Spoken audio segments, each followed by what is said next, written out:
শুভ সকাল বাংলাদেশ।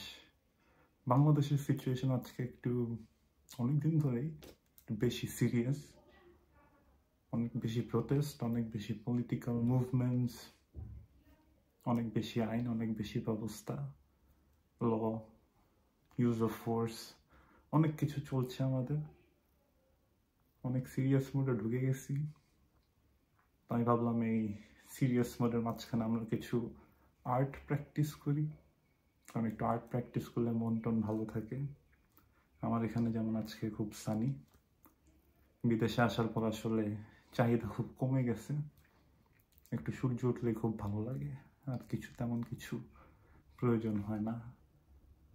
এটা আমার একটা খুব বড় অবজারভেশন বিদেশে এসে, যে বিদেশে আসলে মানুষের চাহিদা খুব কমে যায় আমার মনে হয় বাংলাদেশ থেকে, কারণ সব কিছু আসলে ইকুয়ালিটিতে চলে।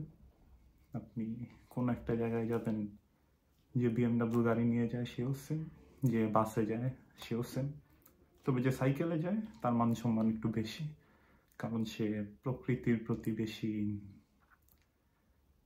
ইনভলভড, প্রকৃতির প্রতি সচেতন, জলবায়ুর প্রতি সচেতন। অর্থাৎ সাইকেলে গেলে তাদের মান সম্মান একটু বেশি। তো আজকে একটু আর্ট শেয়ার করার জন্য, যেহেতু আমরা খুব কালচারালি ইনফ্লুয়েন্সড, আমাদের কালচারাল ভ্যালুস ট্রেডিশনস খুব এনরিচড। বাঙালি হিসেবে, বাংলাদেশি হিসেবে অনেক ধরনের কালচারও আছে। তো আমি ভাবলাম আজকে একটা বুক রিভিউ দিই।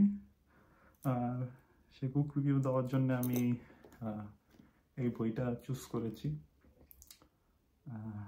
Haruki মুরাকামির killing কমেন্ডেটর। এই বইটা আমি বুকওয়ার্ম থেকে কিনেছিলাম বাংলাদেশে, যখন মাঝখানে আমি গেল বছর ঘুরতে যাই, সবার সাথে দেখা করতে যাই, তখন বুকওয়ার্ম থেকে এটা কেনা। অ্যান্ড হারুকি মুরাকামি ইংলিশ একটা বই রিভিউ দিচ্ছি, কারণ আমার কাছে অ্যাট দিস পয়েন্ট বাংলা বই নাই কোনো। আমি কেন জানি কোনো বাংলা বই নিয়ে আসি নাই। কেউ যদি পারেন বুক রিভিউ দেওয়ার জন্য আমাকে বাংলা বই একটা পাঠিয়ে দিতে পারেন নেদারল্যান্ডে, আমি খুব খুশি হব গিফট দিলে। তো সেটা নেই, যে কারণে আমি ইংলিশ না, এটা জাপানিজ অথর। হারুকি মুরাকামি একজন জাপানিজ অথর। তার এটা কিলিং কমেন্ডেটর, এটা আমার one of the most favourite বই, ওনার সবচেয়ে পছন্দের বই। এটা আমি দ্বিতীয়বার পড়তেছি।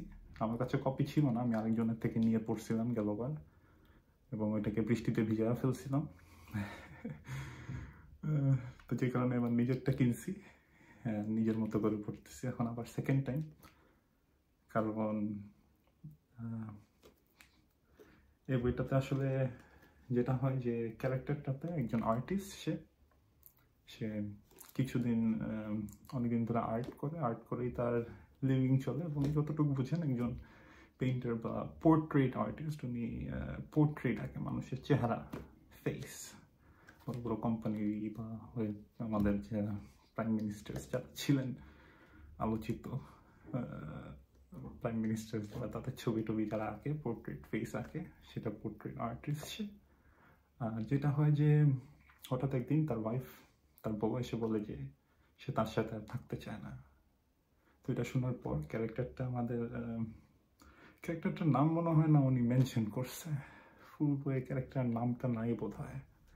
গেলবার আমার এটা চিন্তা ভাবনা ছিল, এবারও এখনো আমি ক্যারেক্টার নাম বলতে পারি না, তো ধারণা আমার যে ক্যারেক্টার নাম নাই।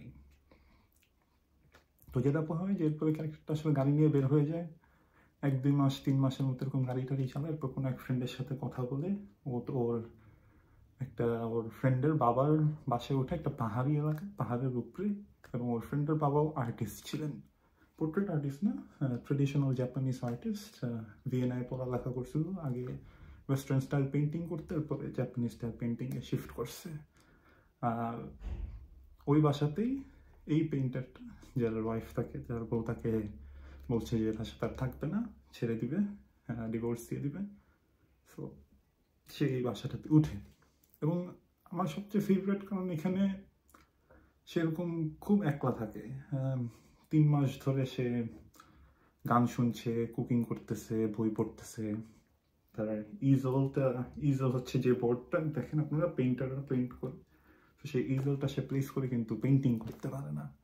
এবং একাকিত্ব বলতে গেলে একা থাকে। আমি পার্সোনালি একাকিত্বের সাথে অনেক জড়িত, অনেক ভালোবাসা আমার, একা থাকতে আমারও ভালো লাগে। অনেকদিন ধরে একা থাকি বা অনেক সময় ধরে একা থাকার একটা অভ্যাস আছে আমার, স্পেশালি সকালের টাইমে আমার কাউকে ভালো লাগে না।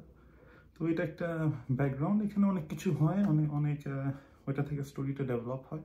আমি খুব ছোট্ট একটা স্টার্টিং বললাম, যেহেতু বুক রিভিউ, আমার রিভিউ দেওয়ার তো কিছু নেই। ফেভারিট হারুকি মুরাকামিকে সবাই চিনে। আমি গেল 4-5 বছর ধরে শুধু ওনারই বই পড়তেছি আসলে।